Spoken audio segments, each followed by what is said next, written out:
Hi there folks, and welcome to another episode of my series of A to Z of authors from my bookshelf.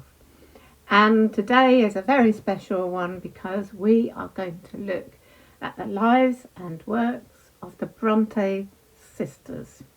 So I shall be having a look at the Bronte family as a whole and their lives, and then I shall have a brief look at each of the novels that the Bronte sisters published. And we'll also have a look at some of the biographies that are available. Now, I have to confess that I have not read every single Bronte novel. For those I have read, I don't have copies of them all, so apologies for that. But for those I'm not so familiar with, I have done some research and am able to give some idea of the plots, etc. And certainly I will be looking to put those that I haven't read onto my TBR bookshelf as soon as I can. First of all, let's have a look at the Bronte family as a whole, because they are a very interesting family and they have quite an interesting background. And here's the dog to see you. Hello. Here she is. Yeah, she's come to help out. So, where was I?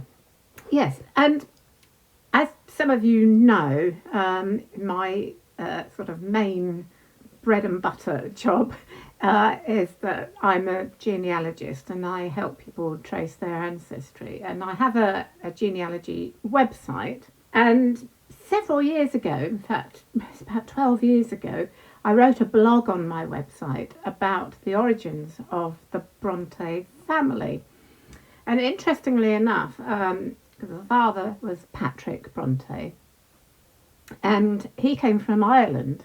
And interestingly, the name was not Bronte originally, it was Bronte, Brunty, and is thought to have descended from the Irish clan O'Pronte, Oprontaigh.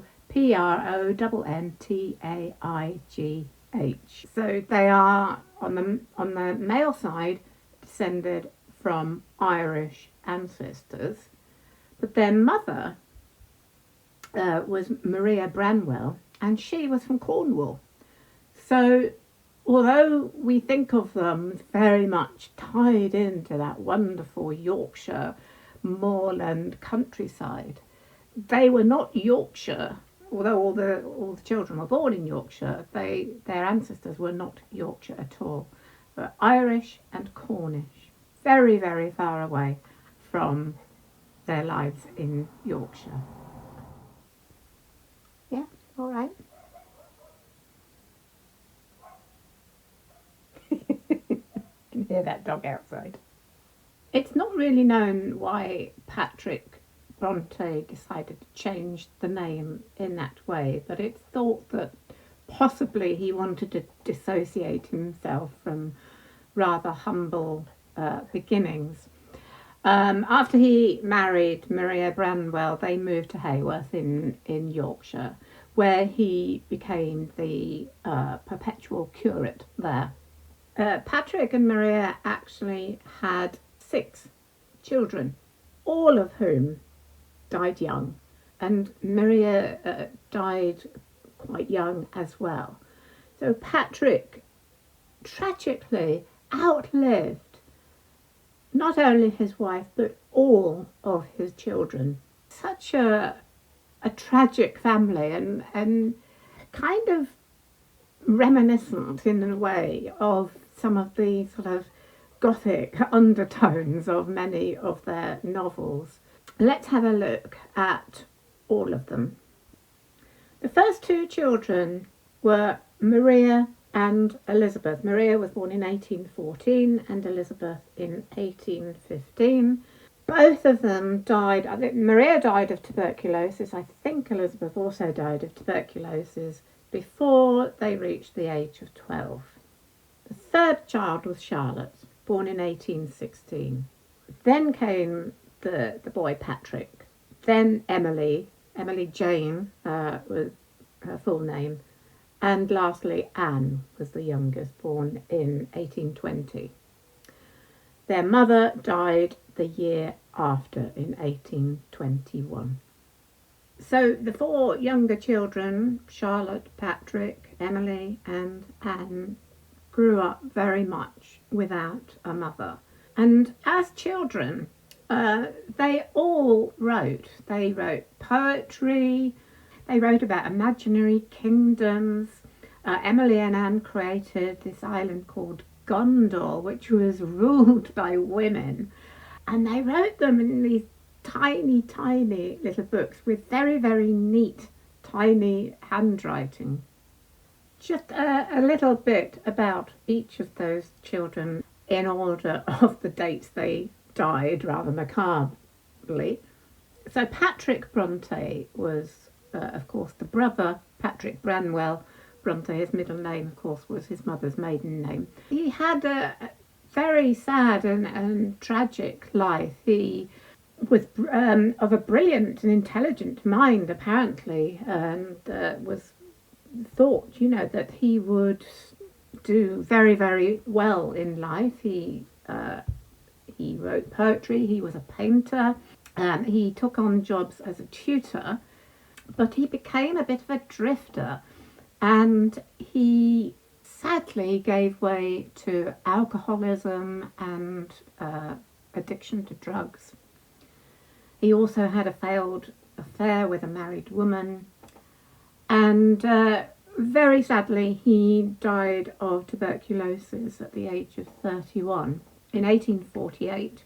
But also the tuberculosis was complicated by his alcoholism and drug addiction as well. So a very tragic end to what had thought to have been an extremely promising young man. Patrick, of course, was better known by his middle name of Branwell.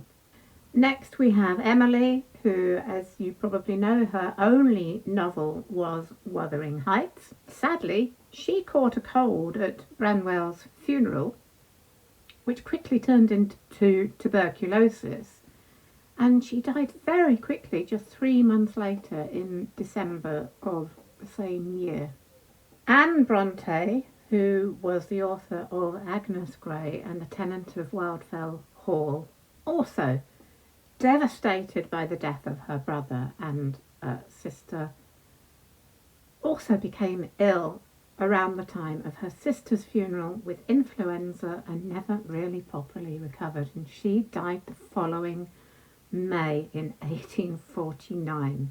She had worked for some time as a governess, which she absolutely hated, always wished to return home to Haworth, and I believe a lot of her experiences as a governess are in her two books.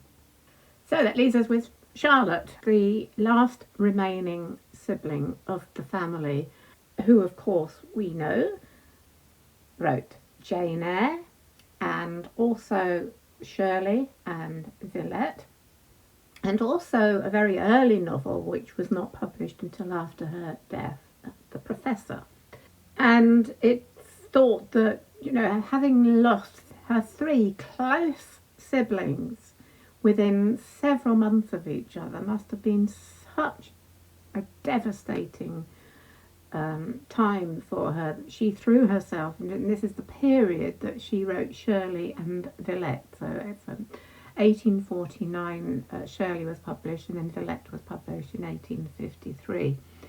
She was also the only one of the siblings to marry. She married her father's curate, Arthur Bell Nichols, but sadly she suffered terribly from morning sickness after she got pregnant.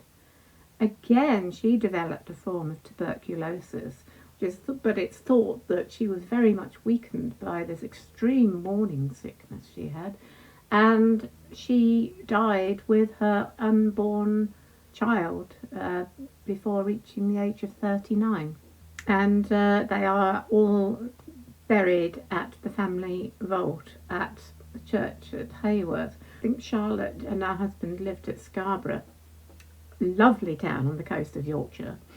I visited, there is a memorial to Charlotte Bronte there, which I visited a long time ago. Really, really lovely spot.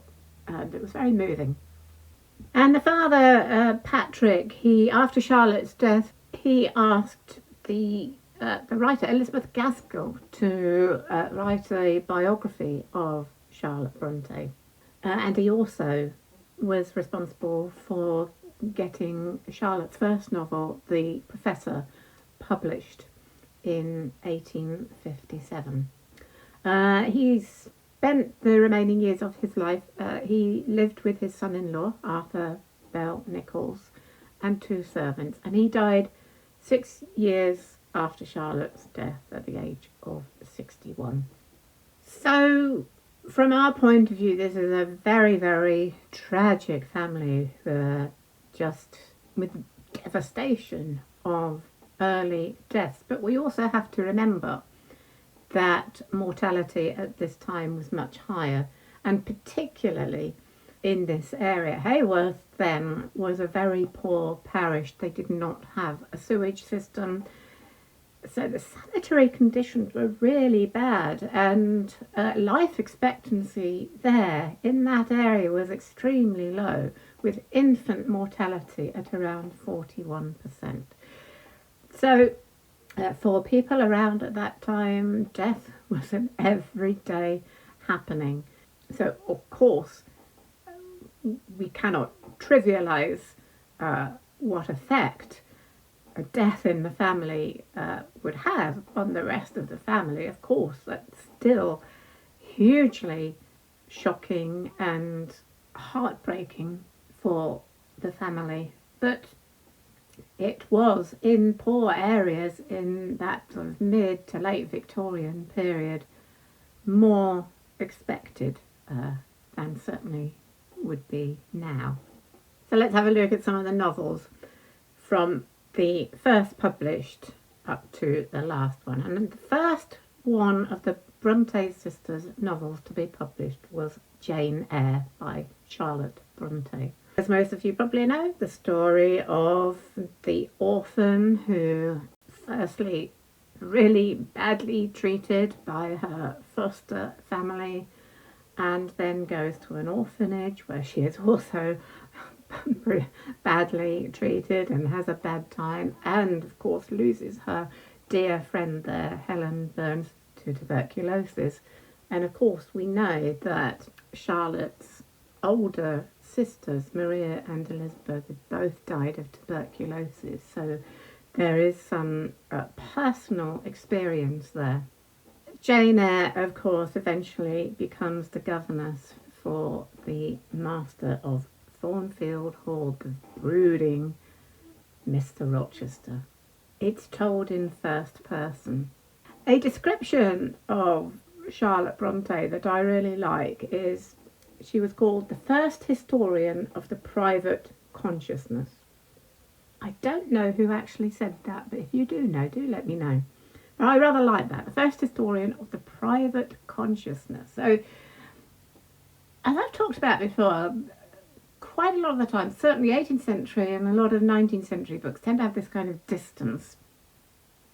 But with Jane Eyre, you get a real closeness to the main character. Of course, it's told in first person, so you get that sort of very strong viewpoint.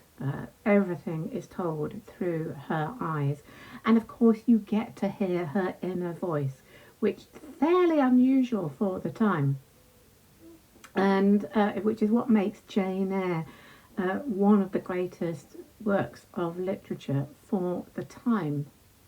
It's a romance, of course, but there is also a lot of social criticism, particularly of the way orphans were treated, and a lot to do with class, gender, feminism, and it has that mid-Victorian Gothic quality of that the mysterious, dark atmosphere of the places, Thornfield Hall, the sense of foreboding when Mr. Rochester asks her to marry him. You know, something is not quite right there.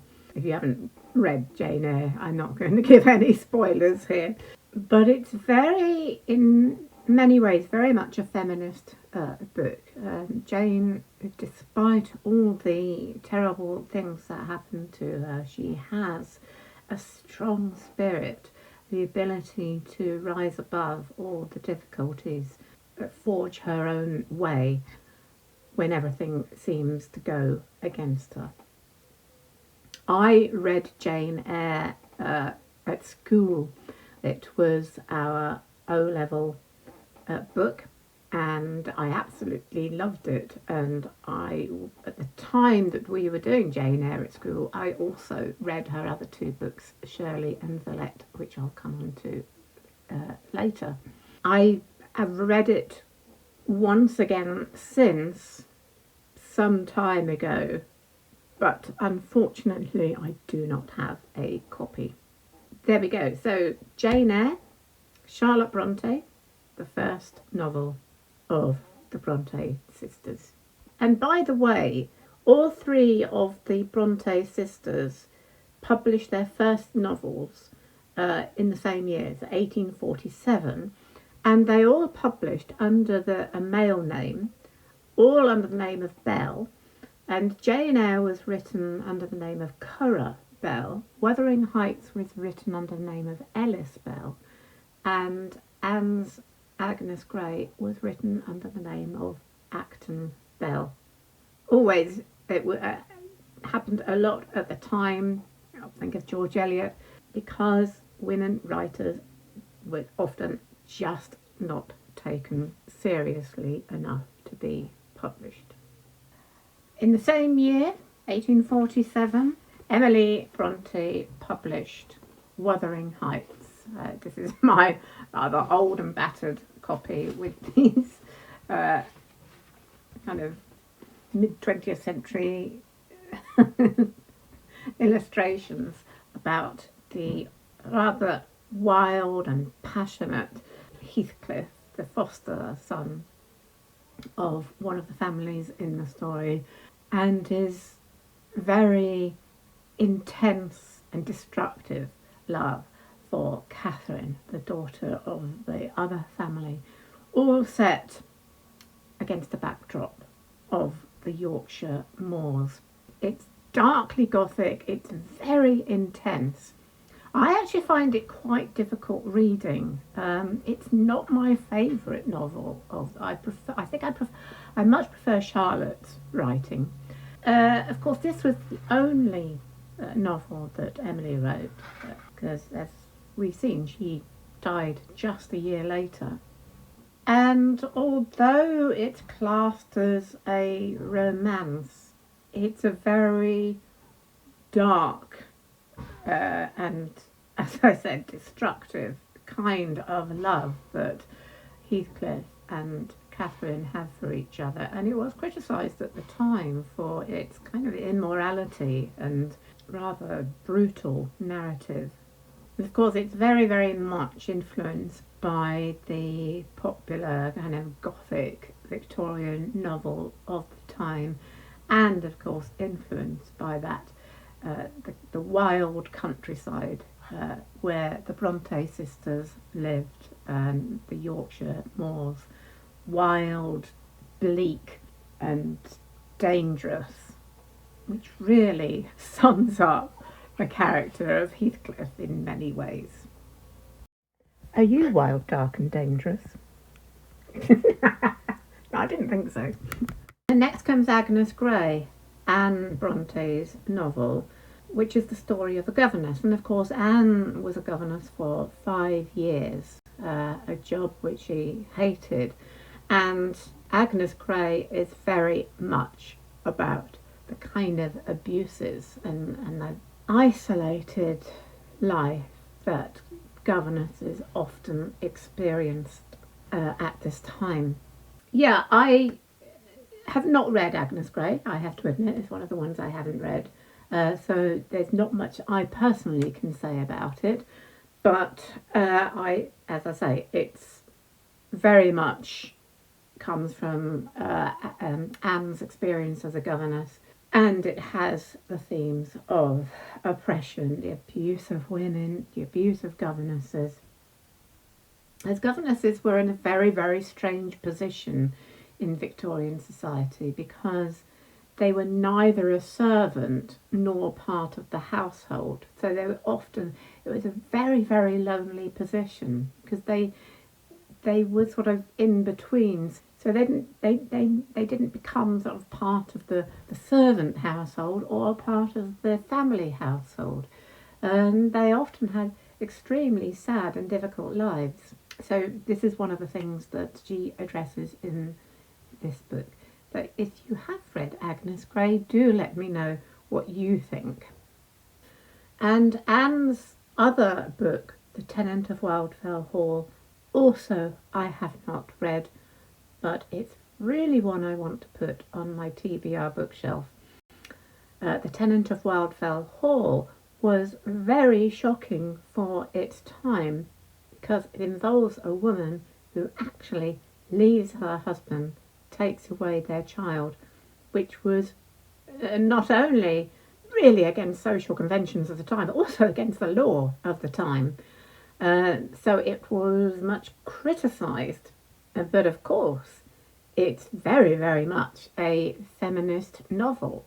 It's about her attempting to live an independent life as an artist and bring up her young child whilst protecting the child from her father, but also because of what she's done, she becomes a social outcast. So very, very strongly critical of the social norms of the time that would be totally against any woman, no matter how badly they'd been treated, actually leaving their marriage.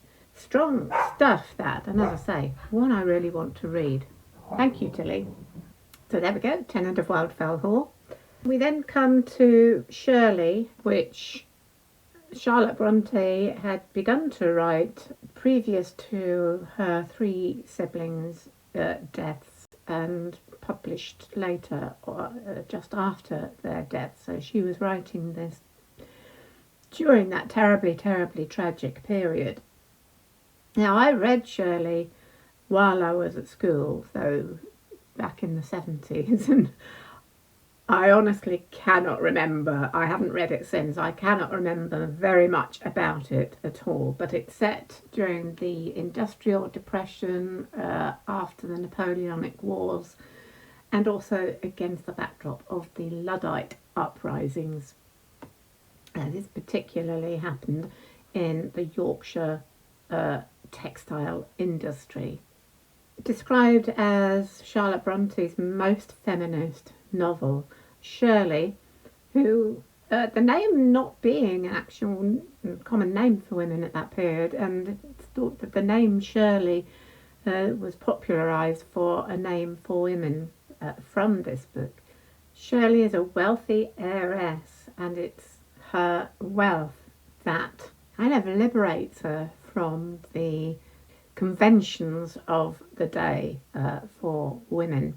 A woman who is perhaps considering marrying the local mill owner, but is also wanting very much to be an independent woman and enjoy the freedom that she has as a wealthy heiress.